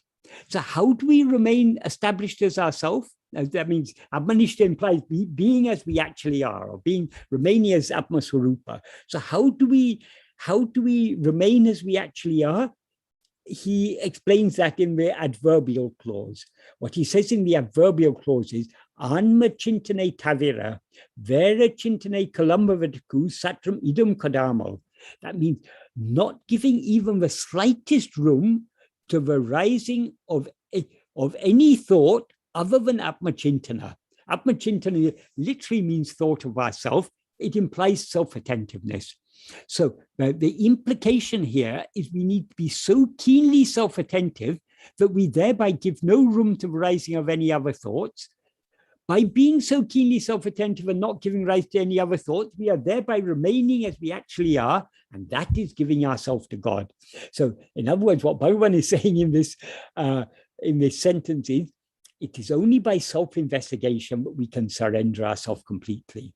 So surrender begins on on the path of bhakti, when we are still taking God to be something other than ourselves, and we're trying to surrender our will to God. But as we go deeper in the path of surrender, it merges and becomes one with the path of vichara, because it's only by what is the self that we need to surrender? It is ego. Ego is nothing but a wrong awareness of ourself. And awareness of ourself is something other than what we actually are. So in order to surrender this ego, the only way is to be aware of ourselves as we actually are. That is, in order to get rid of the wrong awareness of ourselves, the awareness of ourselves is something other than what we actually are, we need to be aware of ourselves as we actually are. So it's only by vichara that surrender can become complete. But in the process, Atma Vichara and Atma Samapanam, self-investigation and self-surrender, they are a process. During this process, we need to be slowly reducing the strength of our likes and dislikes, and we need to cultivate the willingness to accept whatever happens as Bhagavan's sweet will. This is, truly speaking, this is a very, very pleasant path Bhagavan has given us, because the more we free ourselves from our likes, dislikes, desires, and attachments, the freer and more contented we are. We are not, let anything happen, it doesn't perturb us. That's why Bhagavan used that analogy in the same 13th paragraph. In the last sentence, he uses the analogy of a passenger traveling in a train. When you're traveling in a train, if you've got some luggage, if you want, you can carry your luggage on your head. But whether you carry the luggage on your head or put it beside you, what is actually carrying the luggage is the train. So why should we suffer unnecessarily carrying the luggage on our head instead of putting it aside and traveling at ease? What Bhagavan means by that is we don't have to carry any burden on our mind. We can give up all our likes, dislikes, and everything, leave the whole burden to him. As he says also in that sentence, however much burden we place on God, he bears all of it. So even the burden of thinking we can leave to him, and we can just be happily. Bhagavan's path is a path of happiness. The goal is happiness. And the only way if a path was something other than the goal, if it were of a different nature from the goal, it couldn't lead to it. So letting go of everything, this is Bhagavan's path. And the more we let go, the happier we are. So this is truly the path of happiness Bhagavan has given us.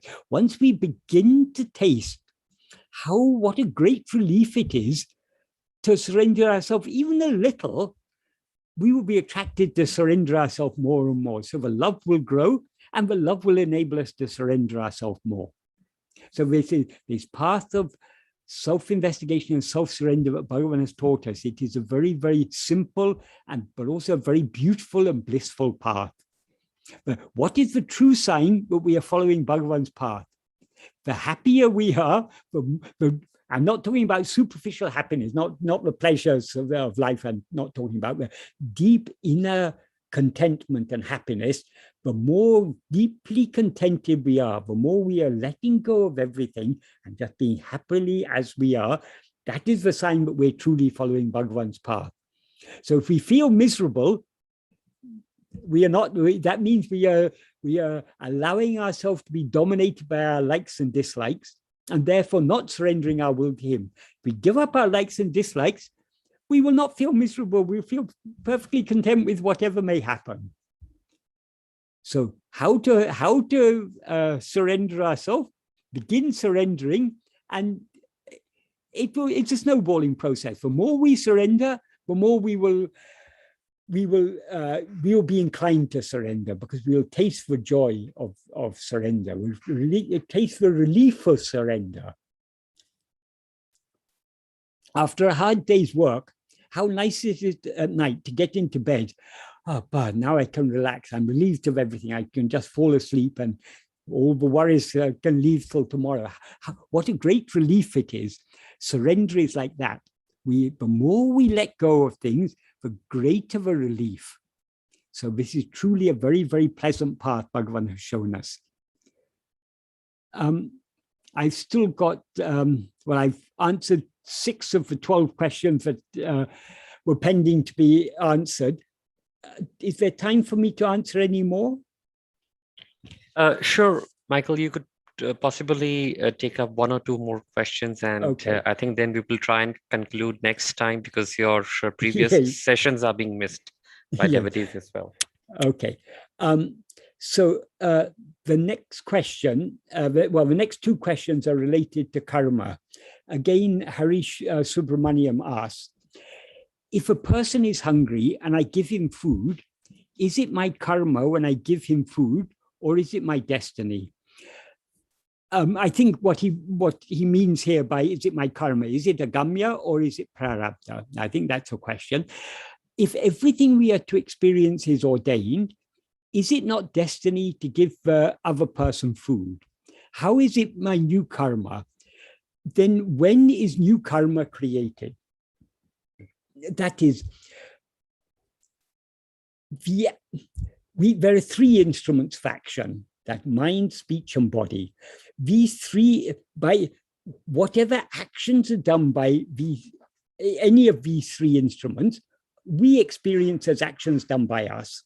That is, the doership arises because of our identification. So because we experience this body, mind, and so on as ourself, whatever actions are done by mind, speech, or body, we experience as actions done by us.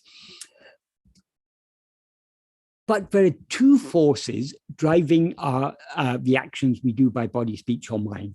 That is, prarabdha, our destiny, is the fruit of actions that we've done in the past. Fruit means they have consequences. Prarabdha is concerned with experience. That is, what we are to experience, that is what is preordained. So whatever we are to experience in this life is preordained. That is prarabdha. And in order for us to experience whatever we are destined to experience, certain actions by mind, speech, and body are necessary. So those actions that are necessary in order for us to experience whatever we are destined to experience, those actions we will be made to do. Who will make us do those actions? God. This is what Bhagavan implies in the first sentence of the note he wrote for his mother. Avarava prarabdha prakaram adakanavan angangirindu atuvipan.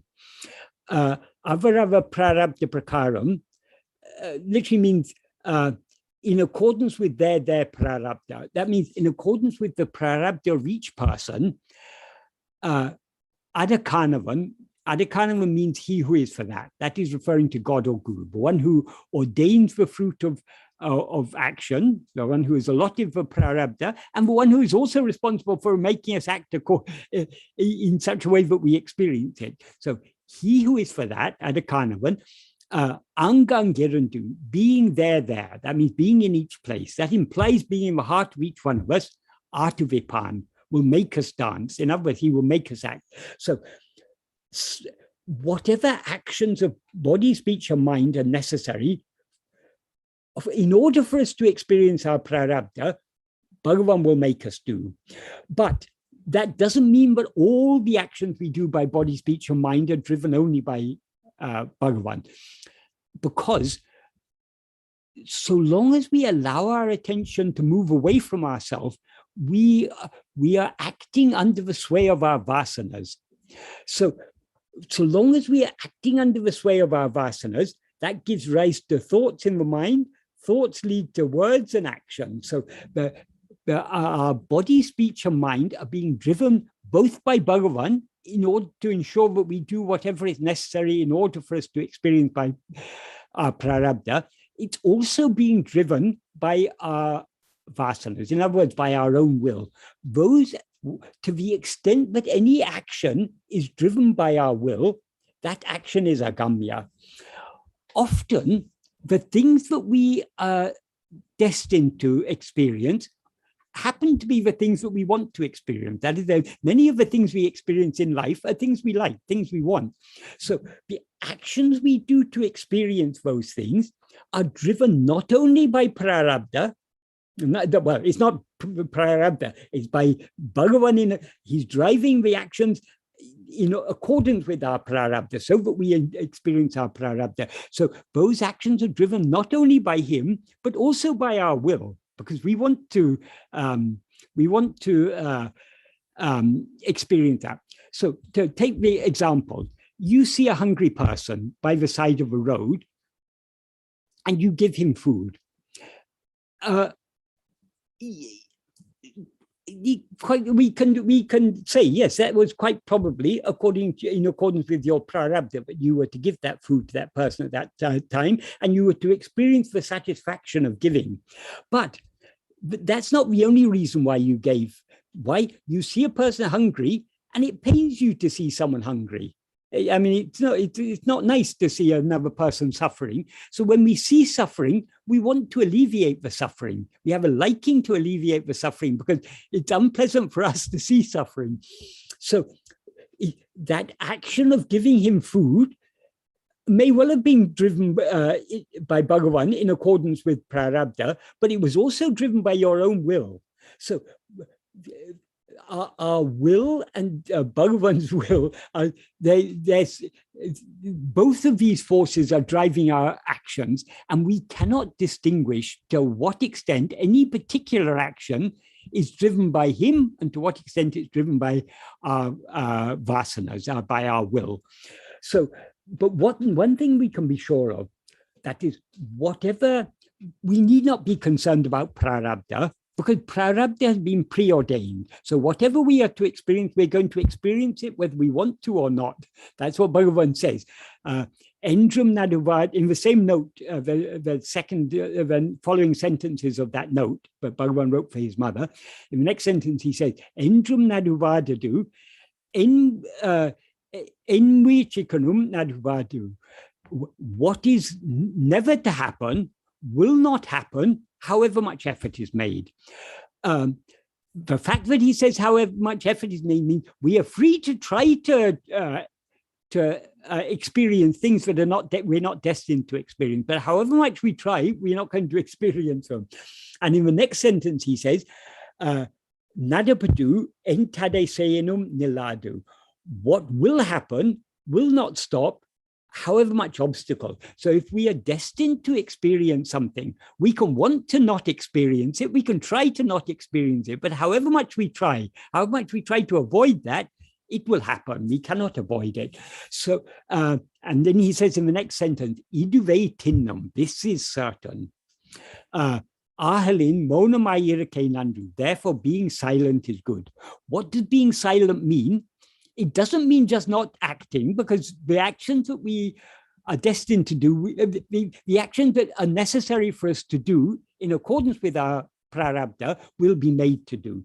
So being silent means not allowing ourselves to be swayed by our Vishaya vasanas, because this is the point I was making.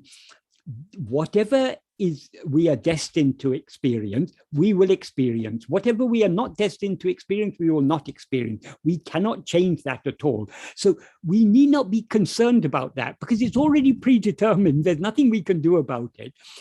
We also cannot do anything to avoid doing those actions that Bhagavan is going to make us do in accordance with our destiny. So we need not be concerned about those actions. Regarding agamya, how can we then avoid doing agamya when we cannot tell which action is agamya, which action is prarabdha, or to what extent any action is? One thing we can be sure, to the extent that we allow ourselves to be swayed by any Vishaya vasanas, we are thereby doing agamya. So the only way to avoid doing agamya is to cling so firmly to self-attentiveness that we don't allow ourselves to be swayed by any Vishaya vasana whatsoever. But most of the time, because our Vishaya vasanas are strong and our love to attend to ourselves is still relatively weak, most of the time we are attending to things other than ourselves. Whenever we attend to anything other than ourselves, we do so under the sway of our vasanas. So those vasanas give rise to thoughts, and the thoughts give rise to speech and actions of body. So agamya is inevitable so long as we allow ourselves to be swayed by our Vishaya vasanas. The only way to avoid being swayed by our Vishaya vasanas is to cling to self-attentiveness. So we need not concern ourselves about whether a particular action, to what extent it is driven by our vasanas, to what extent it's driven by God. Quite probably it's driven by both. But we can take as default the vast majority of our actions are at least to a greater or lesser extent driven by our vasanas, so long as we're allowing our attention away from ourselves. So what must we do? We must persevere in this practice of self-attentiveness, trying to attend to ourselves as much as possible and not concerning ourselves about action. That is, Bhagavan taught us the law of karma in order to make us understand we need not be concerned about this. What we need to be concerned about is surrendering ourselves. In order to surrender ourselves, we need to avoid being swayed by our Vishaya vasanas. In order to avoid being swayed by our Vishaya vasanas, we need to cling firmly to self-attentiveness. So what Bhagavan has made things so simple for us. We don't have to be concerned about what is prarabdha, what is agamya. It's useful to understand the principle. Because if we understand the principle, we will understand we cannot do anything about prarabdha. It's already decided, so it need not concern us. What is the point of being concerned about what's already predetermined? So our outward life, we can completely leave it in Bhagavan's hand, because whatever is going to happen, whether we're going to get a job, whether we're going to get a pay rise, whether our daughter's going to get married, or whether we're going to get to pass our exams or this or that, all this is already predetermined. So we can leave it, all care and concern about these things, we leave in Bhagavan's hand. That's a huge burden of our mind. All Bhagavan has asked us to do is to hold on to self-attentiveness. To the extent we hold on to self-attentiveness, we are thereby not allowing ourselves to be swayed by our Vishaya vasanas, and thereby we are reducing the extent to which we do Vishaya vasana, to which we do agamya. That is, we do agamya to the extent we are swayed by our Vishaya vasanas.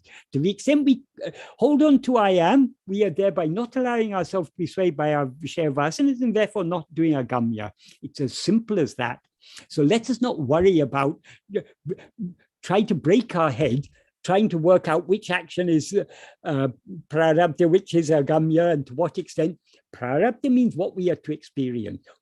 What we need to do in order to experience it will be made to do. Agamya means those actions that we do under the sway of our vasanas. How to avoid doing agamya? Don't be swayed by your Vishaya vasanas. Cling to I am. It's as simple as that. And I'll just quickly answer the next question because it's very closely related. When we are doing some karma, how do we know whether we are undergoing destiny, prarabdha, or is it a new karma that we are creating? As I say, the two go on hand in hand. We cannot distinguish one from another. So long as we are doing some karma, that is, the doership is there. And so we also, Bhagavan says in verse 38 of Ulludunapadu, if we are the doer of actions, we will experience the resulting fruit. So the resulting fruit is the prarabdha, is what we experience, whatever we experience in this life, that is the fruit of actions we've done in the past. So, so long as we rise as I am the doer, who is the doer? Ego. Because so long as we rise as ego, we experience the body, speech, and mind as ourselves, and so whatever actions they do, we experience as our actions. So, and so long as we're allowing our attention away from ourselves, we are acting under the sway of our Vishaya vasanas. What we do under the sway of our Vishaya vasanas, that is created, that is the agamya. But the actions done under the sway of Vishaya vasanas are agamya. Agamya are the karma bear fruit. Those fruit get stored in Sanchita, from where Bhagavan may sooner or later select them for us to experience as prarabdha. So we need not, if we understand this karma theory correctly, we need not be concerned about it at all. All we need to be concerned about, what is the cause for action? It is vasanas. As Bhagavan says in verse 2 of Upadesha, the fruit of action pass away. That is, when we experience the fruit of any action, that fruit is then finished. We can't consume the same fruit more than once. If I give you a mango, you can only eat it once. You can't eat it again. So likewise with the fruit of action, when you experience the fruit of any action, that fruit perishes, is finished.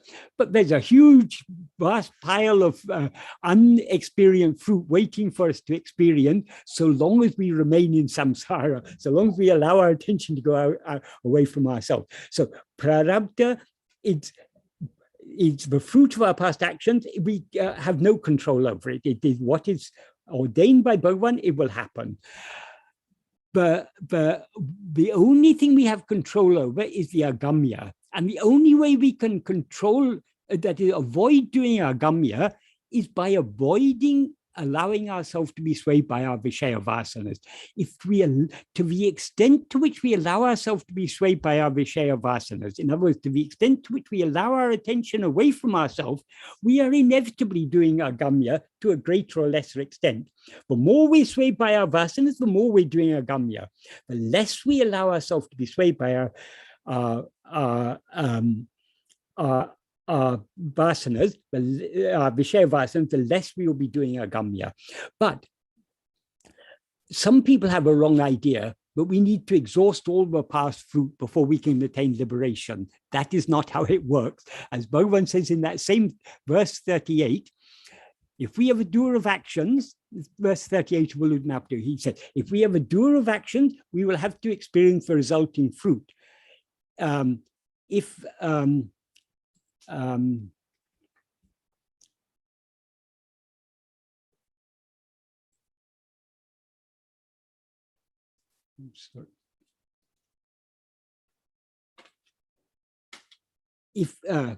Vinay Mudal Nam Ayin, Vinay Payam Twipom. If we have a doer of actions, we will experience the resulting fruit. When one knows oneself by investigating who is the doer of action, doership will depart and all the three karmas will slip off. This is the state of liberation, which is eternal. So we don't have to exhaust all our fruit. What is the root of all karma? It is the doer.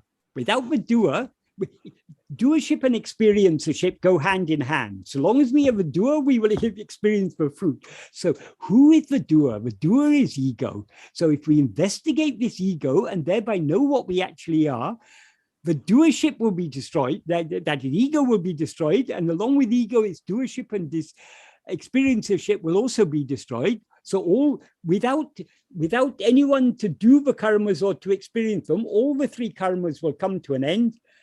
And this is the state of liberation, which is eternal. It's what we always actually are.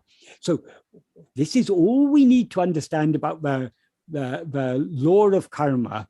But what we do under the sway of our oh yes, I was talking about verse 2 of Upadeshundya. There Bhagavan says, the fruit of action will pass away, will perishes. That when we experience the fruit, it's finished. But what causes us to fall in the ocean of action is the seeds of the vasanas. So long as we allow ourselves to be swayed by our vasanas, we will continue doing karma. If we want to free ourselves from karma, we need to avoid being swayed by Vishaya vasanas. In order to avoid being swayed by Vishaya vasanas, we need to cling to I am. If we cling to I am, and if we cling to I am firmly enough and keenly enough, we will thereby know what we actually are. Ego will be annihilated and all the three karmas will come to an end. This is all we need to understand about the karma theory. It is actually so simple, but we unnecessarily complicate it if we try to say, but which actions are prarabdha, which actions are agamya. We cannot know and we need not know. If an action is done under the sway of our vasanas, it is agamya. It may also be in accordance with prarabdha. That's Bhagavan look out. Bhagavan will take care of the actions that we need to do according to prarabdha. We need not be concerned about that. If we are swayed by our Vishaya vasanas, we are doing agamya. If you want to avoid doing agamya, don't allow yourself to be swayed by Vishaya vasanas. In order to avoid being swayed by Vishaya vasanas, we just have to cling to I am.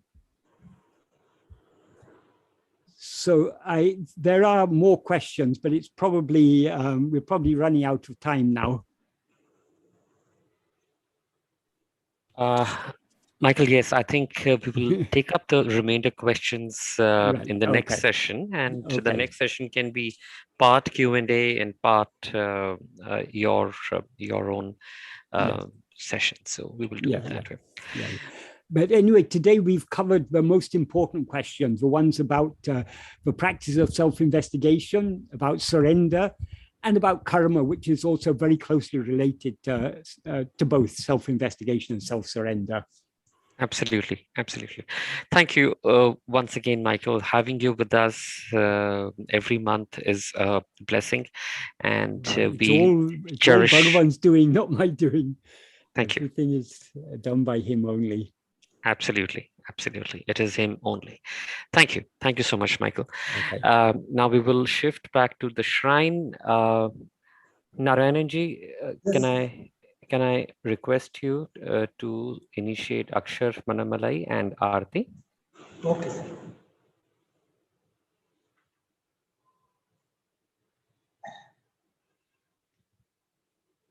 Recite Akshar Manamalai, 14 stanza.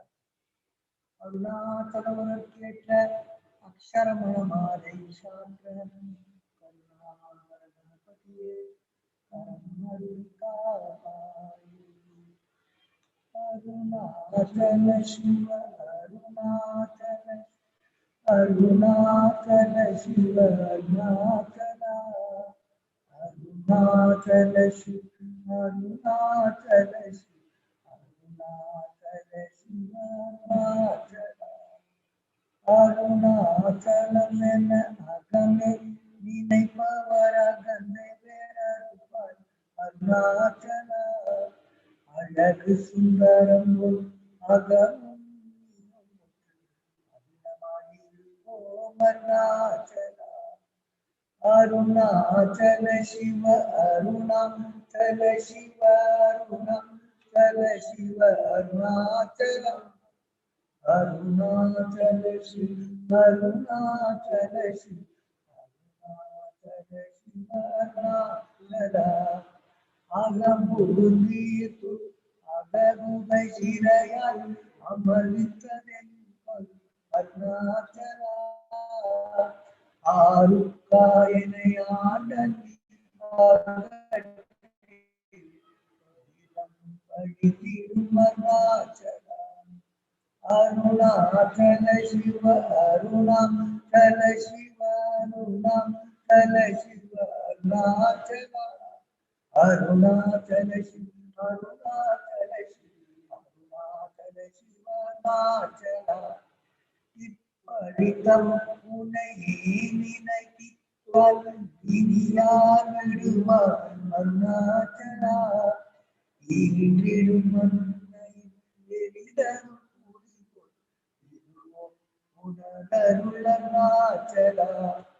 Arunachal சிவ அருணாச்சல சிவ அருணாச்சல சிவ அருணாச்சலா. அருணாச்சல சிவ அருணாச்சல சிவ அருணாச்சல சிவ அருணாச்சலா. உன்னையே மாற்றி ஓடா உலகிலே உறுதியாயிருப்பாய் அருணாச்சலா. ஊர் சுற்று உழம்பிட உன்னை கண்டு அடங்கி அழகை காத்தருணாச்சலா. அருணாச்சல சிவ அருணாச்சல சிவ அருணாச்சல சிவ அருணாச்சலா. அருணாச்சல சிவ அருணாச்சல சிவ அருணாச்சல சிவ அருணாச்சலா. என்னை அழித்து போல் என்னை கலவாவிடும் இதுவோ ஆண்மை அருணாச்சலா. ஏன் இந்த உறக்கம் என்னை பிறர் இழுக்க இது உனக்கழகோ அருணாச்சலா. அருணாச்சல சிவ அருணாச்சல சிவ அருணாச்சல சிவ அருணாச்சலா. அருணாச்சல சிவ அருணாச்சல சிவ அருணாச்சல சிவ அருணாச்சலா. ஐம்புல கள்வர் அகத்தினில் புகுவோ அகத்தில் நீ இல்லையோ அருணாச்சலா ஒருவன் நம்மை ஒளித்தவர் வருவார் இது அருணாச்சலா அருணாச்சல சிவ அருணாச்சல சிவ அருணாச்சல சிவ அருணாச்சலா அருணாச்சல சிவ அருணாச்சல சிவ அருணாச்சல சிவ அருணாச்சலா ஓங்காரம் ஒரு உயர்வில் உன்னையார் அறிவார் அருணாச்சலா அவ்வை வருவெனக்கும் அருளை தந்து ஆய்வது அருணாச்சலா அருணாச்சல சிவ அருணாச்சல சிவ அருணாச்சல சிவ அருணாச்சலா அருணாச்சல சிவ அருணாச்சல சிவ அருணாச்சல சிவ அருணாச்சலா அருணாச்சல சிவ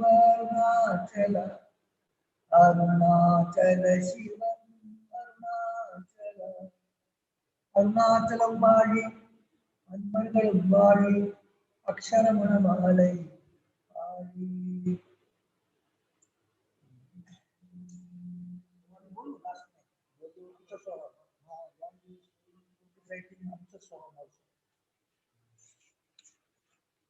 வாழ்க சுயம் பிரகாசம் வாழ்க வாழ்கவே சூழ்க சுத்தாத்ம சக்தி சூழ்க சூழ்கவே வாழ்க சுயம் பிரகாசம் வாழ்க வாழ்கவே சூழ்க சுத்தாத்ம சக்தி சூழ்க சூழ்கவே ஏழுலங்க ஜீவன் முக்தி இன்ப போகவே ஏழுலங்க ஜீவன் முக்தி இன்ப போகவே இதயமாகும் இறைவனாகிய தாமோகவே இதயமாகும் இறைவனாகிய தாமோகவே வாழ்மனம் மகந்தை வாழ்வு பாழ்பொழிகவே வாழ்மனம் மகந்தை வாழ்வு பாழ்பொழிகவே பரமசக்திதானந்தாந்த பாழ்பொழிகவே பரமசக்திதானந்தாந்த பாழ்பொழிகவே வாழ்க சுயம் பிரகாசம் வாழ்க வாழ்கவே சூழ்க சுத்தாத்ம சக்தி சூழ்க சூழ்கவே தட்டிலாத நித்திய ஜீவம் தத்துவமோகவே தட்டிலாத நித்திய ஜீவம் தத்துவமோகவே தன்மயத்து சின்மயத்தடை திறங்கவே தன்மயத்து சின்மயத்தடை திறங்கவே எட்டு திக்குமம் சோகம் எதிரொலிக்கவே எட்டு திக்குமம் சோகம் எதிரொலிக்கவே எல்லாம் பிரம்மம் என்னும் உண்மையை வகிக்கவே எல்லாம் பிரம்மம் என்னும் உண்மையை வகிக்கவே வாழ்க சுயம் பிரகாசம் வாழ்க வாழ்கவே சூழ்க சுத்தாத்ம சக்தி சூழ்க சூழ்கவே அம்சசோகம் அதுவே எல்லாம் அம்சசோகம்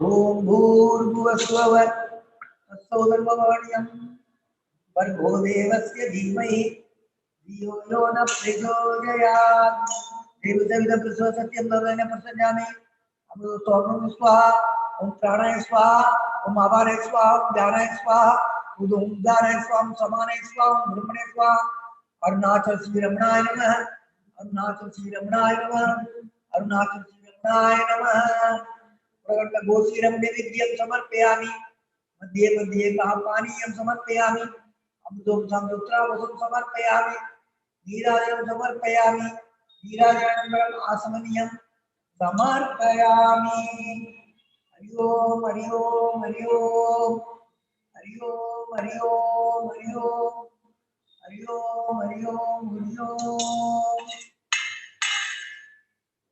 पूर्णिमल समाहितं नागवल्ली तदेवं कर्पूर सोर्ण संयुक्तं दीप्तां कर्पूर नीराजनं नमः शिवके समर्पयामि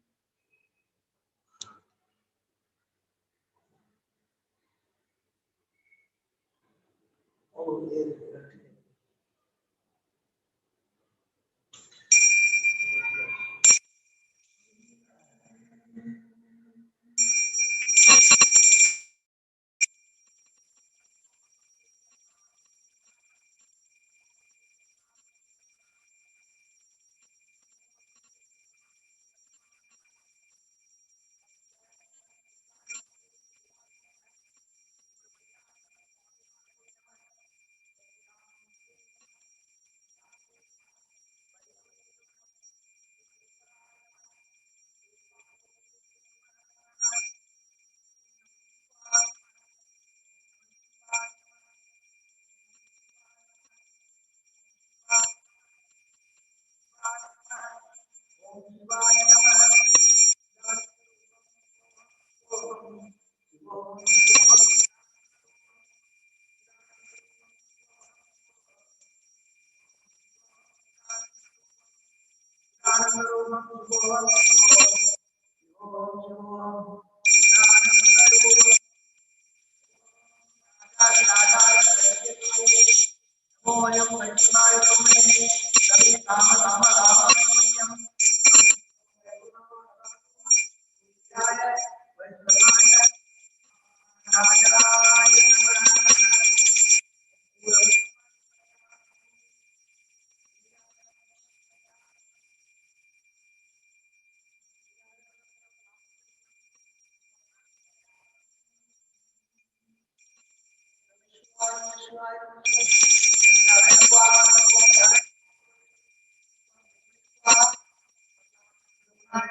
जो बाण पुष्पम वेद पुष्पवान प्रजावान पद्मान बोधि चंद्रमा बाबा पुष्पम पुष्पम पुष्पवान प्रजावान पद्मान बोधि ओम तत् ब्रह्मा ओम तत् वायु ओम तत् आत्मा ओम तत् सत्यम ओम तत् सर्वम ओम तत् पुरो नमः अंतःकरति भूते से भुवाया पुष्पमूर्तिषु त्वं यज्ञस्थं वसत्कारस्थं मित्रस्थं रुद्रस्थं तं विष्णुस्थं ब्रह्मस्थं प्रजापति ओम तनामो ज्योतिर्गो अमृतं पूर्वस्वरं न कर्मणा न प्रजयामहे विद्यानये अमृतत्वमानसु परेण नाहं निहितं भुवाय विप्रारतेन हृदयो विसर्ति वेदांत विज्ञानसे नित्यदात्मा संन्यास योगापदे शुद्धसत्त्वाः ये ब्रह्मलोके तु पराकाले परामृतां परिमुच्यन्ते सर्वे गानं विभावं परमेश्वरमोदं पुण्डरीकं पुरमध्य करुणसदं तत्रादितारं पवनं दिशोगं तस्मिन् यदन्तं तद्वादित्यं यो वेदात्मस्वरं लोकुतो वेदान्तसत्यं प्रतिष्ठितः तस्य प्रकृतिलीनस्य परमहेश्वरः मन्त्रपुष्पं श्रीरमणमहर्षिः समर्पयामि ओम तत्सत् ब्रह्मार्पणमस्तु हरि ओम तत्सत् ज्ञानि ज्ञानि संभावानि प्रेरणाचरितानि तानि तानि प्रचक्षि चरण भवे भवे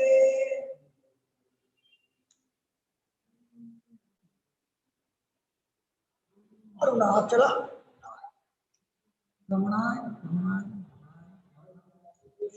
ओम नमो भगवते श्रीनाथ नमो रमणाय कार्तिकाय गुरुवामड्डी देवमने ओम नमः शिवाय